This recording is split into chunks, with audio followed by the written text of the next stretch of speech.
Our talk today is about storytelling, the impact of storytelling, and what you can do and what we did. So I figured it was only appropriate to start with a little bit of our story about how we came to make this podcast, the big one, Your Survival Guide. So we are KPCC. We're a news organization, we're a media organization. That's what we do. And in spring of 2018, my department, I'm Arwen Nix, the executive producer of podcasts at the station, we were brand new and we needed to introduce ourselves to our colleagues. So we did what any good coworker would do. We ordered some pizza. And we hunkered down in a conference room and we said, come, talk to us, tell us about what you do, and we'll tell you about what we do. And we did. All day, reporters and editors were streaming in and out, talking to us about their expertise. And the very last reporter to walk in that day was this guy, Jacob Margolis. I didn't know he was about to change the next year of my life. He sits down and he starts talking about space exploration, which is on his beat. He covers science. And he starts talking about climate change, passionately talking about climate change. And then he looks me dead in the face and says, very casually, well, I also cover earthquakes. And everybody in the room kind of tensed up because that's a scary word, earthquakes. But he was so casual about it. And he's like, well, you know a big one is coming, right? And I was like, yeah, sure. I totally know a big one is coming. I get it. I've lived in California on and off for my entire life. But I had never been 2 feet away from a science reporter who had just spoken that articulately about climate change and science, looking me in my face saying a big one is coming. So we talked about what that would mean. We were asking Jacob a ton of questions, and he had so much information, things that I had never heard, things I didn't know. And Jacob leaves the room, and the other producers and I keep talking about it. What if we made a podcast that told people what's going to happen in Los Angeles after a major earthquake hits? It could sound like an action movie. You've never heard a podcast that sounds like that. It could be full of science. How exciting. We have to do this. And so then my boss comes in. It's the end of the day. And we're like, Kristen, Chief Content Officer at KPCC, Kristen Muller. We say, Kristen, we have to make a podcast about a major earthquake hitting Los Angeles. And she says, that is a terrible idea. And here's where Kristen was coming from. She is not a grouch. She's a wonderful boss. But she knows that we have been covering earthquakes as a station for decades. Since we were a station, we're Southern California, of course we're covering earthquakes. She also knows that down the road from us is the LA Times, arguably some of the premier coverage of policy on earthquakes and disaster readiness. So what new was there to be done? And everyone knows a big one is coming, right? So we thought about that for a while. Kristen left, she took the wind out of our sails, and we kept talking. And we realized that there were a ton of assumptions there. We were assuming that what we had done had worked. We were assuming that people knew a big one is coming. And honestly, we were assuming that people cared at all about earthquakes, that they were thinking about it, even a little. So we decided to test those assumptions. And we went to a park. Again, we're not scientists. This wasn't a very scientific survey. We just went to a park and started asking people what they were thinking about. What are you afraid of? What's on your mind? What's stressing you out? And it's not going to surprise anyone in here. They weren't thinking about earthquakes. They weren't thinking about readiness. But when we did start talking about that, when we started talking about this major quake hitting our city and what would happen, they all said this, I just don't know where to start. They weren't ready because they didn't know how to begin to get ready. They just needed something small they could do. And then, as we're talking about that, as we're talking about the things they could do and what they wanted to know, in 45 seconds, over and over again, it went from, I just don't know where to start, to, should I get a gun? And I know, it's wild, right? It's a really extreme thing. Should I get a gun? But when we think about that, that's a question about fear. That question is really, what's going to happen to my family? How can I keep the people I love safe? Do I need to be worried? And we realized we had a challenge, right? If these people thought that the earthquake happening was going to turn Los Angeles into some version of the LA riots meets a Mad Max movie, we needed to communicate what a big earthquake would actually be like, how communities would actually respond, and give people something practical they could do. Help them understand where to start. So where did we start? We started with research. We're reporters. That's what we do. So we started interviewing people. We read thousands of pages of documents. We talked to so many scientists, seismologists, emergency responders, and emergency managers. I wouldn't be surprised if I called a couple people in this room right now. And it was at that point in the research that we came across the work of this woman, Dr. Sarah McBride. And Sarah McBride had worked with the New Zealand government for years, communicating to that region, to the people who lived there, that they were at a high seismic risk, that it was very likely that a very bad earthquake was going to happen, and it was going to be devastating. It was her job to tell people that it was coming and help them get ready. And as you know, those quakes did hit in Christchurch. And Sarah McBride found herself at Command Central, and person after person walked in the room and looked her dead in the face and said, how come nobody told us? How come nobody told us to get ready? How come nobody told us how bad this was going to be? And she thought, I did tell you. I have been telling you for years. But she didn't just get frustrated and stop. She realized there was a problem with how she was communicating. So she went back to school to study the problem.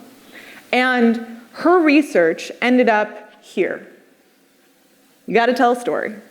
If you are going to get people to listen to you, you have to tell a story. You have to give people something that they can connect to. It can't just be fear-mongering. One of her pamphlets said, prepare now or pay later. A lot of the other literature was just full of really long acronyms that honestly weren't going to stick with people. But she found that if you can give people something they can connect to, a person they can empathize with, that it's much more likely that it'll stick, that people will think about it, and that they will act, that they will do something to prepare. So that's what we tried to do. We tried to tell people what was going to happen, give them practical information of what they could do, and wrap it up in a story. And to tell you more about how we did that, I bring you the host of the podcast, Jacob Margolis. Thank you. So, hi, I'm Jacob. I'm KBCC science reporter and host of The Big One. And earthquakes have been like a huge part of my life since forever. Because when I was 5 in 1994, the Northridge earthquake hit. It's legitimately one of my earliest memories. I still think about it, and my parents think about it as well. And everything changed about 4 o'clock in the morning. That's my dad, Mark. Literally startled awake by a freight train driving right through our bedroom. And we both literally jumped out of bed. It was so loud. I'd never heard anything like it. And my mom, Melissa. The blinds that were supposed to be hanging vertical were like out horizontal. The house lifting up like 10 feet and being slammed down back onto the ground. It was everything in your house crashing onto the floor. The refrigerator opened up and everything fell out. So your house smells like soy sauce and hoisin sauce and wine and anything is in there. And the first thing is to save your children. And Sophie was screaming. She was screaming. To tell the story that we wanted to tell, I had to be vulnerable. I had to talk about my own personal experience of my parents, because I couldn't be this omnipotent narrator who was like wagging his finger and saying like, do better. People don't connect with that. What I needed to do, and this is the honest truth, was that like tell people that, hey, even though I've lived through an earthquake, major earthquake, my wife's lived through one, we have a baby, and also we have a house in Northridge. At the beginning of this podcast, and really almost all the way through, like halfway through, we still had no supplies for an earthquake. And the thing is, that's the case for many Southern Californians. I would say the majority, because even though they know a big one's coming, they're not necessarily doing anything about it. And I was hoping that by being vulnerable, we could take them on a journey, we can go together and possibly figure out some easy solutions for us to, kind of figure out things together. On top of that, we had to also tell them exactly what is going to happen. We had to give them some specific scenarios. And so one of those scenarios that we wanted to talk about was collapsed buildings. something that you're probably going to come across in a big enough earthquake. And so to do that, we had our fictional narrative. We had our hero encounter a collapsed building in downtown Los Angeles and really explain to us what it looks like from the outside. But we backed up that narrative with something really important, and this is one of the big key takeaways from today from us, is that we backed it up with a personal story of Anne Brower, environmental scientist in Christchurch, New Zealand. She was on a bus in 2011 in city center, and the bus was parked, and the earthquake hit, and the brick building next to her, it started to collapse. So there was no sensory perception except for weight. So like I couldn't see anything, I couldn't hear anything, I couldn't smell anything. All I could do was feel the increasing in chunks, brick by brick, ton by ton on my left hip. And it just kept coming and coming and coming. And I remember thinking, this is not okay. This is not my life. This is not. I'm not okay with this. I do not agree with this. This is not how Anne Brower leaves this world. This is not my story. Not me. I'm not okay with this.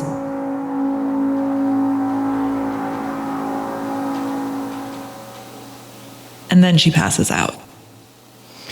12 people died, and Anne was the lucky 13th. But we didn't just want to burn people out with terrifying scenarios, because a lot of time people will shut down if all you do is give them doomsday, death. And that's really, really difficult. And so we also wanted to explain to people, hey, you're going to come across these small moral decisions that you're going to have to make that are amplified by this event. And one of the things that we were asked a lot about was about looting and how looting works after a natural disaster.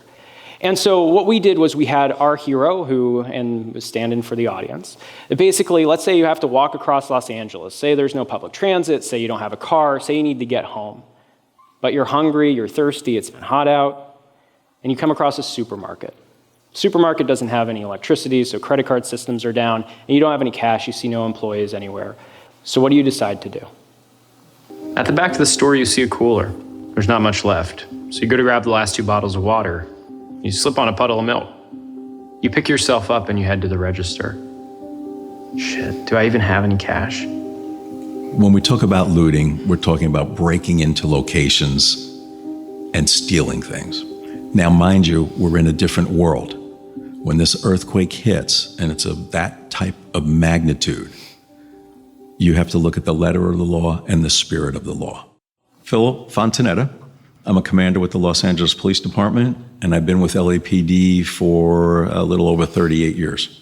If you see somebody walking down the street with a case of water, then that's a case of water. And it's just it's the sustainment of life. That's understandable. It's 90 degrees out. You haven't had food since 8. But are you really just gonna walk out? Yes. Yes, you are. You grab a peanut butter protein bar, stick it in your pocket, and leave. And then there are the big moral questions, like Arwen talked about earlier, should I get a gun? So the number of dudes I had asking that, and it was all dudes, that the whole Mad Max kind of gas can gun on the back kind of thing, it was astounding. And the assumption that they're making that we realized we needed to address this anxiety is that society is just going to crumble into chaos. And what we found and what we wanted to let them know was that, hey, turns out the person that's standing next to you might be more reliable than emergency responders who are, going to be a little bit busy after that disaster. That people inevitably, inherently, they want to help each other, especially when big stuff like a big one goes down. You didn't notice him before, but outside the grocery store, there's a guy sitting up against the wall. He's holding his shoulder. Hey, are you okay? He doesn't answer. You crouch down and ask him again. Do you need help? He groans. It's my arm, he says.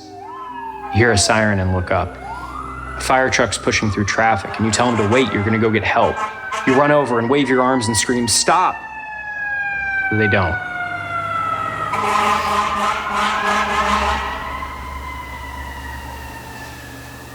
People need to understand that they might be in danger, but somebody down the road might be in worse danger. Captain John Ignatzik is with the Los Angeles Fire Department.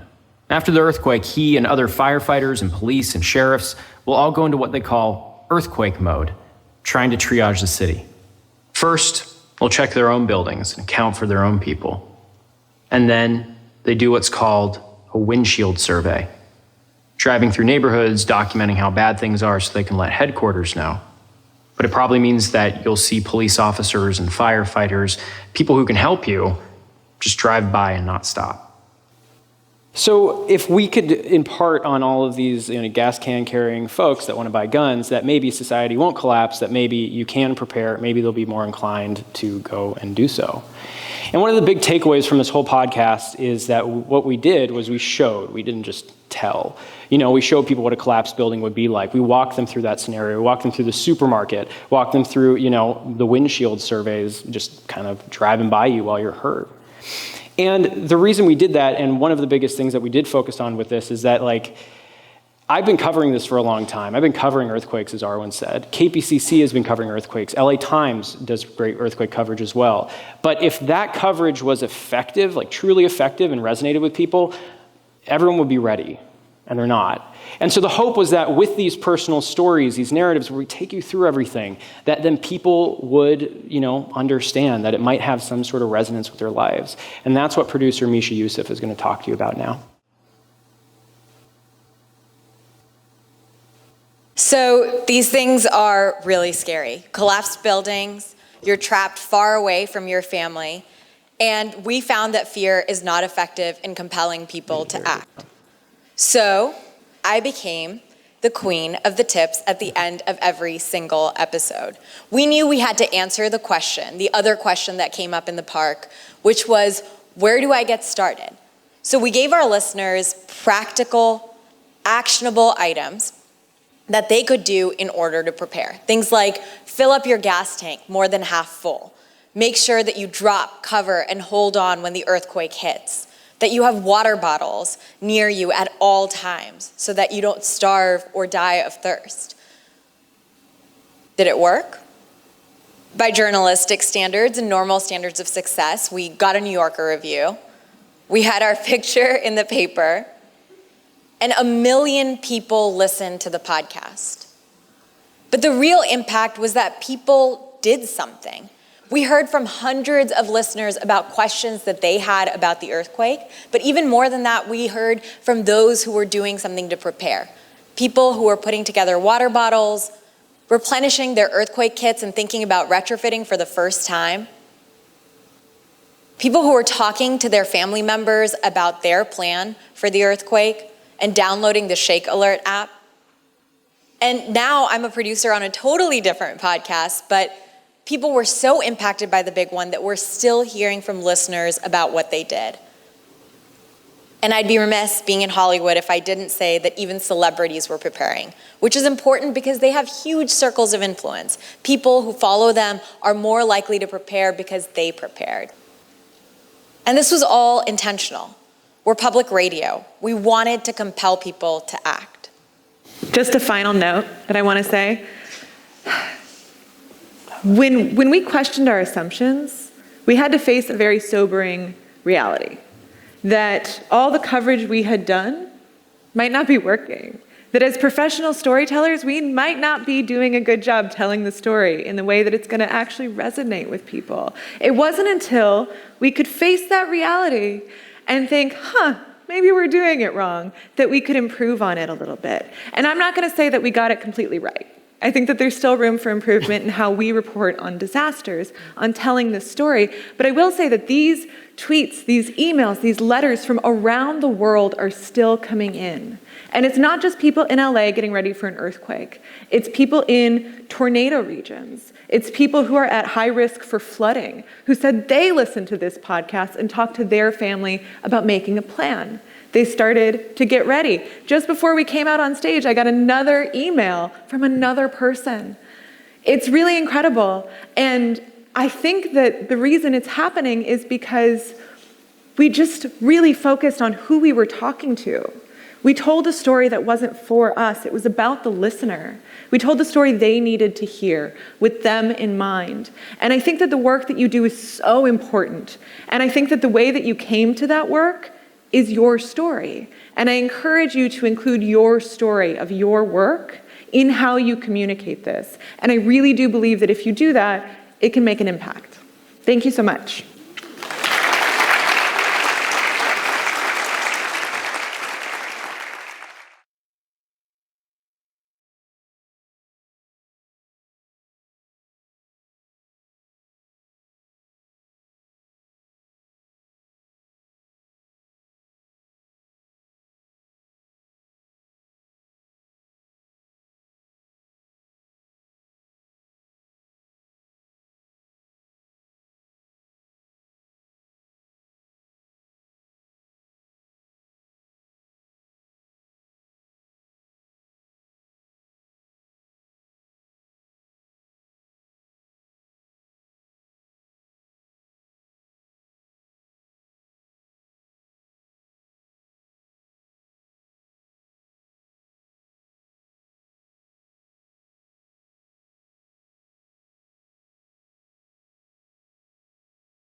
We can't see from our analytics exactly the age of people listening, but we do know that the largest range of podcast listeners, podcast consumers, and for our shows as well, is that hard to reach millennial group.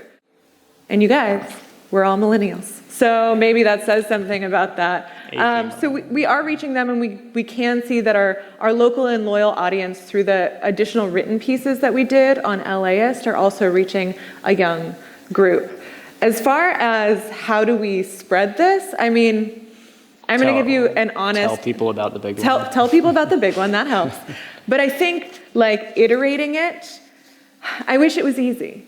Like, this is the first time we've done this, so this is our groundwork, and we need to study it and figure out what worked and what we can improve, because we're a public radio station. We don't have a big team that can just, go out to different communities and do this again.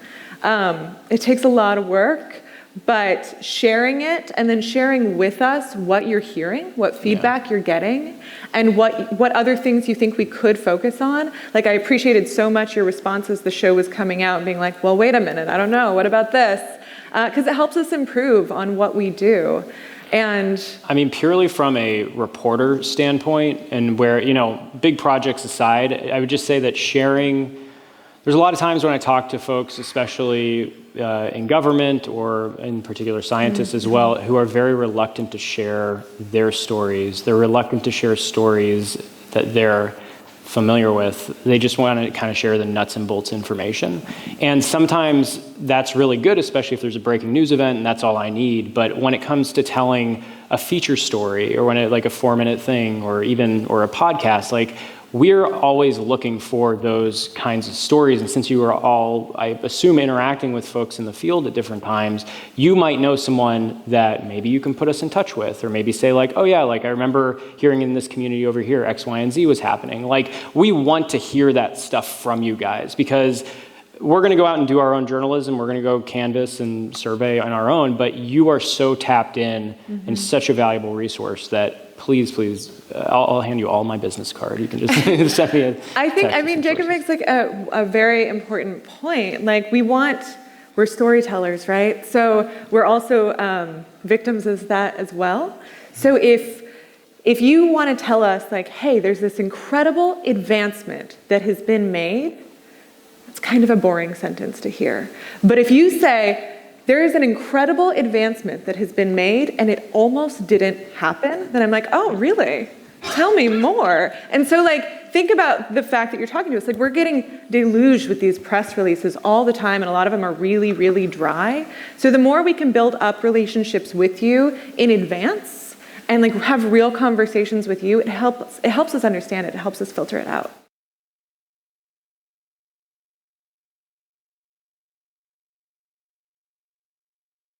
It's always going to be a little tough, obviously, during an event, because so much is going to be going on. And a lot of this is on the journalists as well, is to follow up and make sure that, and know that, I've been talking to some of you while I'm here, just kind of asking general questions and feeling open to share about like particular communities. So again, it's just having those stories ready, being open to having discussions, and really like the best relationships that I've had are just, I text with a lot of people, and knowing that like I'm open to your information, like don't be shy. And a lot of the time that information from people directly is much better than a press release, because I get 7 million of them and most of them are pretty bad. But yeah, I want people to message me, please, and I'm sure every single reporter feels the exact same way. So I'm the practical tips lady, so I have a very practical, specific thing. I think just having something like a CERT training or a training in a newsroom in the region that you work builds a relationship and shows your expertise in a way that sending a press release wouldn't. Yeah, that show don't tell thing is really, really important. Like if someone was to come to our newsroom and be like, so you just made this podcast, is your building safe? We'd be like, no. And then we could, work with you to build that relationship. But I do think, that's a very important one. And I think, establishing those relationships, like put it on yourself to look up who is covering what in your region, know their names, familiarize yourself with their work so that you can start to build that relationship before the first conversation even happens. Oftentimes, like I said, the best stories really come from those personal relationships, which are more work than sending a press release. But there's going to be people that you're going to get good return on investment having those personal relationships with. And KPCC is one of those places.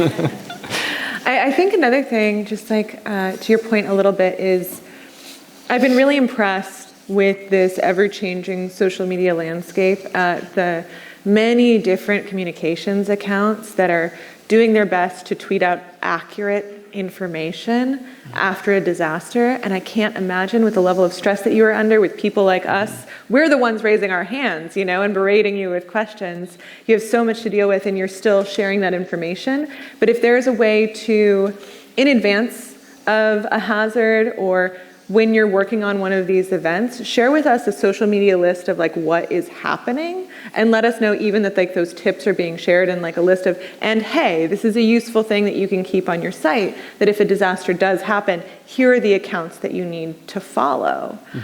We tried to put together something like that, and as soon as we put it up, we were getting feedback of, hey, you left this person off, hey, you left this person off, what about this? And we were like, okay, more, thank you. But we don't know that stuff. So communicating like those tips, which I can't imagine how hard it was to put together all those tips and do that many, but just letting us know is the most helpful, so that we can then use our megaphone to help let other people know. Because during the breaking news event, you also have to imagine, like in the newsroom, it's absolute chaos. You have people sitting around a table, like searching online and calling and trying to make this from that. And having that direct connection or having that pre-done list will make that more effective for everyone, I think.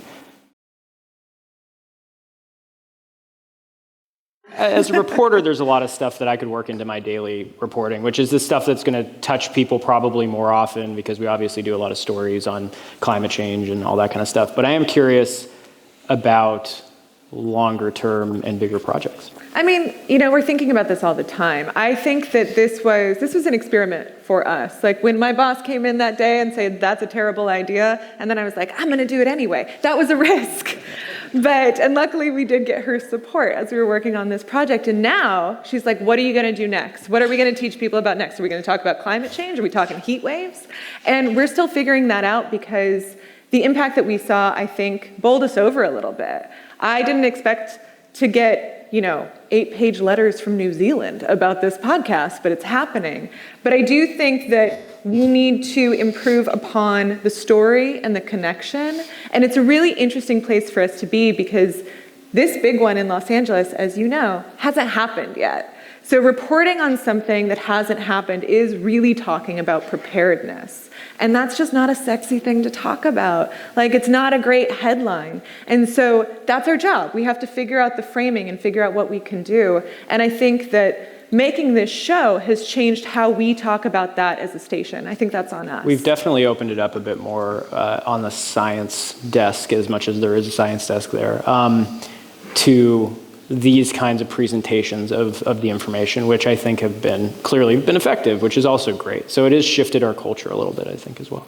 At the heart of story, there is connection, and one of the ways to build upon the connection by telling these stories is also to do things in person and build a stronger sense of community. Something that we heard over and over again in making this podcast was that there isn't a strong enough sense of community for people to be able to help each other out after the earthquake. And so having things like neighborhood dinners or drinks that are revolving around the questions of preparedness and people's earthquake plans and neighborhood plans are a really effective way of building upon this that's outside of just coverage and storytelling and podcasting.